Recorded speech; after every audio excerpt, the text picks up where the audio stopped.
بسم اللہ الرحمن الرحیم۔ سامعین کرام، 40 احادیث کا سلسلہ جاری ہے۔ اس سلسلے میں آج ہم تیسری حدیث پیش کرنے جا رہے ہیں۔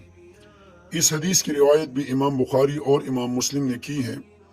نبی کریم صلی اللہ علیہ وسلم نے فرمایا، لا یرحم اللہ من لا یرحم الناس۔ اللہ رب العزت اس شخص پر رحم نہیں فرماتے جو لوگوں پر رحم نہ کرے۔ اس حدیث میں ہمیں دوسروں پر رحم کرنے کی تلقین کی گئی ہے۔ اگر انسان یہ چاہتا ہے کہ اللہ اس پر رحم کرے تو اس کو چاہیے کہ وہ اللہ کی مخلوق کے ساتھ رحم کا معاملہ کرے۔ احادیث مبارکہ میں تو یہاں تک آیا ہے کہ مسلمانوں کو چاہیے کہ جانوروں پر بھی ظلم نہ کرے۔ تو رحم کا معاملہ دوسرے انسانوں کے ساتھ یہ ایک خصوصی تعلیم ہے۔ اگر ہم دوسروں پر رحم کریں گے تو اللہ ہم پر رحم فرمائے گا۔ اللہ کے رحم کا مطلب کیا ہے؟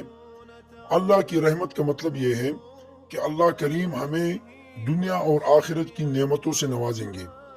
ہمیں جتنی نعمتیں اللہ کی طرف سے ملتی ہیں، ان نعمتوں میں اللہ کی طرف سے ایک خاص برکت، ایک خاص پائیداری پیدا ہوگی، جس کی وجہ سے ہم دنیا میں بھی کامیاب ہوں گے اور آخرت میں بھی کامیاب ہوں گے۔ اللہ عمل کی توفیق عطا فرمائے۔